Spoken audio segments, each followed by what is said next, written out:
Hey guys, me and Janet were up in Cebu. We met up with Brian. Brian's been a friend of the channel and a friend of ours for a long time, but he just sold everything and made the big move to live here in the Philippines. And he picked Cebu as his landing spot. And we asked Brian a few questions about what it's like to live in Cebu, the adjustments he's had to make, and the planning of coming here to the Philippines. Was it hard to sell everything? Did he have boots on the ground? Everybody, I'm here with Brian from Florida. How you doing, Brian? I'm doing great, Mike. It's good to be here. Brian did the silly thing. You know, he sold everything and decided to move to the Philippines. Call me crazy. I've been thinking about this for many years. It wasn't a rush judgment. I kind of knew 6 years ago that I was going to be doing this. And I had a really unusual job in the United States. I actually worked in Florida 6 months of the year in southern Florida, and Martha's Vineyard in the north in the summer. So I was in winter in Florida, summer Martha's Vineyard. So I had a very nomadic lifestyle. I didn't have any social life. I was just grinding it out there. I didn't have any community. And during that time, when I did have a little time off, I took quick trips to the Philippines, 2 weeks, 16, 17, 18 days. And every time I went to Mactan Airport and gave my boarding pass, I was crying. I said, I don't want to go. I was already planning my next trip back to the Philippines. That's how much I loved it here. The people, the culture, the pricing. Yes, the dating is incredible for anybody that wants to do that here. It's just a wonderful, wonderful country. So you put your boots on the ground many times? Many times. And even back in the day, Mike, I was looking at these condo buildings and some of them were just coming up. So I took time during my trips to, back in those days, they had lots of old school brochures. And I was seeing them with my own eyes, what American money would buy. And also the proximity to certain things like Ayala Mall here in Cebu City. Yes. Yeah. Did you find the planning to come here? Would you call it a 3-year plan, 5-year plan? You know, at least a couple years out. I mean, I was on fire, so I never was in that mindset of, well, should I really do this? But it can be overwhelming. I had a house, a 3-bedroom house for 22 years, and basically 2 rooms were just, storage. I mean, I was almost never there. So you accumulate stuff as Americans, and you're looking at everything. How do I get off the hamster wheel? Is it possible? And yes, I looked at Gio's nice list. I think it's 100 things. And things keep coming up. You have to be very aggressive about it. You have to be laser focused. You can't rush it. And when I came down to the last 6 months, it took me 6 months to get rid of all of my things, sell some things, give things to charity, and throw a lot of stuff out the dumpster and make improvements on my house. I thought I was going to be over here in 2 or 3 months. It didn't happen. It was 6 months to do all that. But before that, I already knew I was going to do all these things. How did you get rid of all your stuff? A lot of guys ask me. I did garage sales and marketplace. How did you get? I did some yard sales. The economy back then was not very good, so people weren't even buying some cheap things. You end up giving away a lot of stuff, honestly.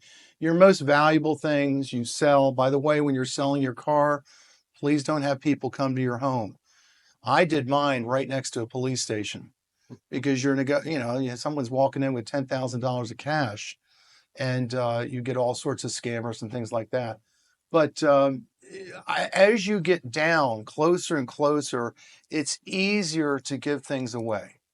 It's easier to let go of things. In the beginning, it's like, oh, this is painful, but I don't miss any of those things. The only thing I had left was a 5x5 storage unit. It's one of my only 2 American bills. That's the other beautiful thing about totally getting off the hamster wheel. No more American bills. I have my T-Mobile and a $37 5x5 storage unit. That's the smallest one you can get. I did that on purpose to force me to minimalize because people have stuff. And when I went into the storage unit, I was looking at places. The woman, I asked her, do I need to make a reservation about this? And she said, honey, nobody gets a 5x5. Everybody gets a 10x15 or 15x20 in the U.S. Yeah, better by the square foot. Did you end up putting things that are in there that you might give up on, like, or are they? There things might you be a really- few. There are a lot of keepsakes in there. I took when we had old school pictures. I took pictures for decades, and I have over 2,000 pictures, and I organize them, and I'm not going to let them go. And so I still haven't put a lot of them in albums, but they're at least stored properly in my storage unit. But there's things that you just can't let go of. I don't think I could minimize much more, and I didn't want to be a burden to my parents and throw some things in their garage. I just didn't want to go that route. I could have, I guess. They would have allowed me. Do you have plans to go back then? You know, Mike, I'm going to go back once a year to see my parents. That's the plan right now, and also to see my family. I have two brothers and a sister, and do any business I need to do in Virginia. That's where I'm living, and that's where my footprint is. So you want to go back. That's what I'm doing. Will that always be the case? I'm not sure, because it is a brutalizing trip around the world. I will Yes. not sugarcoat that. 20 hours plus? It's 20 hours plus, and if you're from a small market town in America, you got to take a train or a bus to get, or another little flight. And it's painful. I mean, it really is. The only people that are getting off refreshed after that 25 or 30-hour trip are the people that are paying $10,000 for first class. Everybody else is stumbling. And that's what you'll be doing too the first time you're here. I couldn't sleep or nothing. It's brutal. It was brutal. It's trip for brutal. me. People coughing, Mine was only sneezing. 14 hours. Yeah. nonstop. And you know, if you do only have if it's your first time coming over, you only have 12 days or 16 days, it takes several days to recover. Please bring a NyQuil Severe bottle with you, because people are coughing and sneezing on that phone. I don't care how good your immune system is, you're going to need to recover with a lot of people get sleep. sick. Yeah, it's almost a given. Yeah. When your family, do they have any reservations? Do they try to stop you from coming to the Philippines? That's a great question. My parents are two of the most intelligent people in the world. They both have PhDs. I'm a lowlifer with two BAs. And I wrote them a 8-page letter about 9 months before I was going to do this. They already knew that I'd been here many occasions over the years, and they knew I loved the Philippines. And I explained to them in writing that the Philippines, here are the reasons why I'm doing this. Again, financial security, financial freedom, I should say. And I don't have to work another 10 years. I mean, that is a huge thing. No language issues, total English over here, very easy communication. We have an alliance. The United States has an alliance. We're friends with the Philippines. So the immigration system over here, they make it easy for us. And not to mention, call me crazy, the nice beaches and amazing waterfalls. And you can live in a cosmopolitan city like Cebu if you want. So there's something here for everybody, but you definitely need to get over here and take a trip. If you only have 15 or 16 days, please don't overbook yourself. I had a friend of mine who is 72. He's coming over the first time. He had like 16 days and he set up like 8 different places to go. Heavy itinerary. No, yeah, your itinerary, keep it simplified. Maybe try 2 or 3 places, really get to know them, because it's exhausting to even travel domestically here. You have delays potentially, and you know what I'm talking about. So you've chosen Cebu City for the soft landing. Yes. And you're here in Ayala Business District, staying at the Solanea condos. Mm-hmm. You have a small studio. You just come from a 3-bedroom house. What was the adjustment to studio living? For me, it wasn't as big a deal. For most people live and work in one place in America. So I was living in a boarding house. My housing was free, complimentary at the Jupiter Island Club and in Vineyard Haven Yacht Club in Martha's Vineyard. But it wasn't fancy. I didn't have a giant house. So for me, it wasn't as big of an adjustment. I'm very high up. I have one of the highest floors, and that's one thing that was on my list. Noise. There's less noise. You're not hearing the street noise down below. So for me, it wasn't as big of an adjustment. I think if I'd lived all year in a nice house and I was part of a community, it would have been more challenging. I found it tight walking around the bed and the table, you know. Yeah. You know, but you get used to it after a while. And it's the type of living, when you pick a condo, the amenities are sometimes more important than the size of the unit. Exactly. And the amenities it's only are fabulous. And if I'm sure you all saw Mike's interview with Sabrina, she was on earlier. Check her out because she is fabulous and she specializes in rentals. And now we have a 6-month rental option in Cebu City. It used to be 1 year. Yeah, we had 6 months when we were here, but we had to Mhm. negotiate that. Sabrina, her video's going to be on Dumaguete Rentals. We met up with her same day as we're doing this video. This was a mass video day, guys. But now that you're here, are you looking for anything special? You know, a lot of guys come here and they're looking for like a 2-week millionaire party city, passport bro, or Mhm. player bro, or whatever these guys like to do. Is there anything you're looking for special here in the Philippines? Over the years, my observations have been there's a large fraternity of guys that come over looking for a lifetime mate, looking for a serious girlfriend or a wife. And this is probably the best place in the world to do that. I'm not in that fraternity. I know that's weird, but I'm in a smaller I don't know how small it is, but I think it's pretty small. I am not, it's not even on my radar right now. That could change a week from now. I might run into somebody and fall madly in love. That can happen easily here. But I'm doing things organically in that realm. I'm not aggressively getting on dating sites and doing, oh, you can do that. There's nothing wrong with that. But I'm here for financial freedom. I'm here to get knit into a community, enjoy life. I do not want to retire on a bar stool. And you No, can do that here very very easily. easy. And I am not above saying, oh, that would never happen to me. The rum is very cheap here. The beers are cheap. And nothing wrong with doing some of that once in a while. But there are people here You that can get unfortunately, lonely, and yeah, the company you find yeah, are other expats, and you yes, get, you know, it starts off with coffee shops. You both yes, coffee or yeah, something, you run into the same people. But if it lingers up to the social and having drinks after dinner, staying yeah, to 11, 12 o'clock at night, yeah. just because you don't have anything better to do. Are you planning on traveling the islands? I am. I'm definitely going to go to Bohol. I haven't been there in about 15 years. I'm going to go back to Dumaguete to see you all Oh yeah, come on again. by the house. Come on by. I'll get some I of chicken like chicken it. adobo that Jana Oh, makes. lovely. Okay. I'll look forward to that. That sounds delicious. I want to go back to Boracay, although I went 2 weeks ago. It's one of my favorite islands. Great memories there. I want to see Iloilo. I have not been to Iloilo. I've heard amazing things about that. You've told me some great things It's through a your hidden gem here. yeah, and Rojas City is another place I keep hearing about, Bacolod. Mm. So there's a lot of places I have not been to yet. I don't think I'm going to jump on a motorbike and like Chad Foster and go all. That's just not me. Maybe it's my age right now. God bless him. He's a supreme road warrior. But that's not. I'll take a nice plane and be a spoiled American person. So, but yeah, I want to see some of the other islands for sure. Yeah. I always considered coming here at the Philippines. I brought my Western needs and lifestyle here at a discount price. Absolutely. Yeah. You know, people talk about the senior citizen discount, the Philippine discount, that it's a developing country. Yeah. And, you know, the average age here is 26 years of age. There's opportunity to have the luxuries you couldn't afford back home. Mm-hmm. Absolutely. I mean, there's no doubt about it. And you feel it every day because I just got here.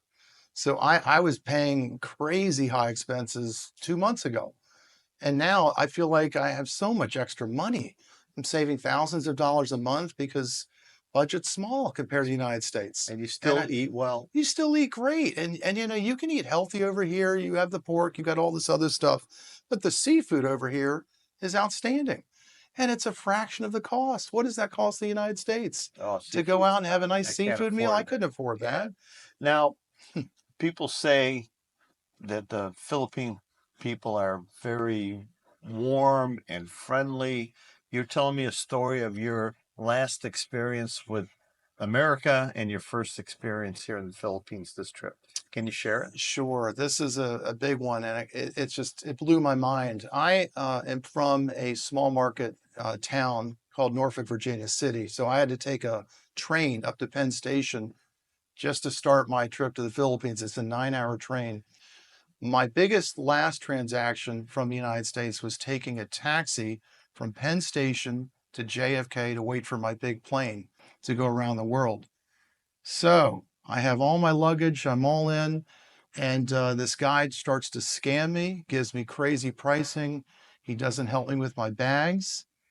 We finally, after some verbal altercation, we acquired a price which was $100.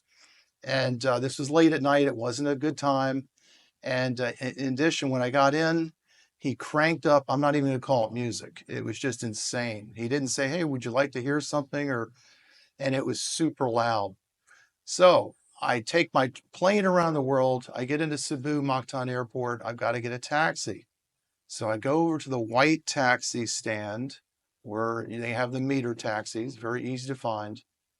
A nice man greets me from his taxi, gives me a smile, says, "Welcome to Cebu," grabs my bags, takes them into his taxi, closes the door behind me, and he turns on Barry Manilow. And I'm thinking, I think I'm in the right place. What a difference. I'm like, I just got attacked in New York City, and now I'm here in Cebu. And guess what the taxi fare was to top off the cherry? Nope. $6. So 100 in JFK, $6 here. And it was the same amount of time. They were both, actually, mine was 1 hour to airport, Cebu. It was 45 minutes from Penn Station to JFK. So two different, I left with an awful taste. I came here and man, I was like, I'm in the right place. I think I'm home. What do you see in 5 years from now? Let's look in that Oh, crystal ball. 5 years from now, what do you expect? What would make the ultimate? I have some goals in mind. One of my goals is to create an American culture class and teach it one day at a college or university here in the Philippines. It could be Cebu, could be anywhere, Dumaguete, wherever I finally end up. And that's been a dream and a vision of mine for many years. I think a lot of people, when we come here as Americans, they ask us questions. What's it like there? And I think it'd be an interesting course. It would just be a 1 credit, maybe the School of Tourism or something like that. I would do it for free, not a money thing. That would be enjoyable to me, but I want to give back to the community. I need to be involved in community service, and please keep me accountable with that. There's no excuse. You don't have to go far to get involved here and help out people, maybe change their lives. It could be a simple food giveaway, but you have to be careful. You want to be with an organized, Rotary or something like that, that is already set up at the barangay. I know you've talked about that before. You can't just go out and start your. You can't stand on the corner and hand out rice because be a part of an wrong organization. people, yes. Be a part of a legit organization, and that serves the most needed. yes, People that need no things the excuse most. for me. And you get selfish here as a single man. You get selfish. You're in the bubble. You're in the Mecca. I'm living the life. So I can't believe it. you love the bubble. I right do. now, right now. I do. But I get out of the bubble You get sometimes, out but of not that often. Do you like meeting other expats and such? I do. I have a rich expat community here. Now, I had the advantage of reaching out to people around the world that were here and meeting some people in the past. And you just keep up with, communication. But as you were mentioning, it's easy to meet other people. There are coffee meetups all the time here. It just takes a little initiative. You should have lots of friends here if that's what you want. Some people like solitary. I think most of us deep down would say, you know what? It's nice to have some people that are also watching our backs and helping us. Now I'm going to ask you 2 final questions here. What is your worst experience since you've been here in Cebu? God have mercy. Worst experience. I don't think I've had a worst experience. All right. This is a bad experience, and I'll share it with you, Mike, because I know. And all 200 Oh, viewers. okay. That's right. I thought it was 150. All right. This goes back to dating. I went down to Dumaguete 2-3 years ago to visit and go for a quick 5-day trip. And I said, maybe I'll try to set up a date, which I did. And usually what you want to do, what I've tried to do when I do that is make sure how far away are you from the city. And I know Cebu pretty well. I don't know Dumaguete real well. And this person said, oh, I'm pretty close. Okay. I said, okay, great. So I go to the boulevard to meet for coffee at Bo's. You know where that is. Yeah. And I say, how was your trip here? And she said, oh, it was excellent. I said, well, was it like 15, 20 minutes? And she said it was 3 hours. 3 hours. And I was mortified. I'm like, oh, Lord God, what did I do? I'm going to have to, now I'm really obligated to You spend can't an just enormous spend 10 amount of minutes time with with her. this person who was very nice. But that was a rookie mistake. You want to really, I don't know all the little towns, and she probably told me the town too. Yeah. I don't know your outskirt areas in Jimmy. I know them here in Cebu pretty well. So You got to find girls that's, that are geographically. yeah, it's really Yeah. important. Otherwise, you end up wasting both people's time. Now, they won't mind. A lot of times, she wasn't like, oh, gee, I came 3 hours to spend a little time with you to have coffee. She was elated. Now, Go figure. It's true. crazy, right? It's We're in a different, you go around the world, it's a whole different I don't environment. care what country you're in. If you can figure out women, God bless you. And True story. here in Cebu now, though, you told me you had a pleasant surprise. You found some culture here that you were surprised that you found it. Tell me about it. Well, one of the things, I'm not sure if this is what you're alluding to, but because I talked about a few of them, but I have Skechers shoes and I've had them for 6 years and they broke. I was like, oh my, I love these shoes. And what am I going to do now? I'm going to have to go with the internet online, and sizing is going to be an issue. I'm walking down Ayala Mall, getting out of Fridays for a nice lunch. And I walk 3 stores up and I turn right and there's a Skechers store, giant Skechers store with tremendous selection. And I got the pricing at $60. It's usually like $90 in the United States. Everything is here. I can't ask for anything more. I couldn't believe it. But anyway, we're discovering new stores. We're talking about coffee places. There must be 60 in Ayala I Mall, don't maybe know how more. many. I think Maybe there's more. more coffee shops than foreigners. There are so many. There are just so many. I mean, there could be 100 for all I know. It's just unbelievable. You told me you found a place in one of these hotels up on the roof. Okay. Yes. Okay. Sorry. I That's didn't all right. read the room, Mike. Sorry. Okay. So one of my quests here, I love live acoustic music. I don't like the loud bands. So I've been searching Cebu City, trying to find venues for live acoustic music. And I found several so far. And I went to this place called Harold's Hotel on the roof deck. It's 5 minutes from Ayala Mall. And it is beautiful. There's an amazing view of the whole city. It's quiet acoustic music, oldies that I love. Great food up there, great environment, great ambiance, and it's so close. And I also found Hotel Elizabeth. That's 4-minute walk from Ayala Mall. I never knew it was there, but I just kept asking people and inquiring. And you got to ask the people who are singing acoustic, because if you ask other Filipinos, they're going to say, "I know where live band is." You get the And then I'm in a place that's so loud I can't even stand it. So be careful. So you can find everything here. All Everything different is types here. of music Everything's here. and everything you want. Yeah, if you like rock and roll, there's rock and roll here. Guys, use Cebu City as a great soft landing when you first get here. Get used to getting your visa, how to get it renewed, get your ACR card, learn how to transfer your money properly, and then venture outside the bubble, as they call it. Brian, thanks for everything. Thank you, Mike. Appreciate it. We'll Thank you. see you in Dumaguete when you come down. Thank you so much. See you soon.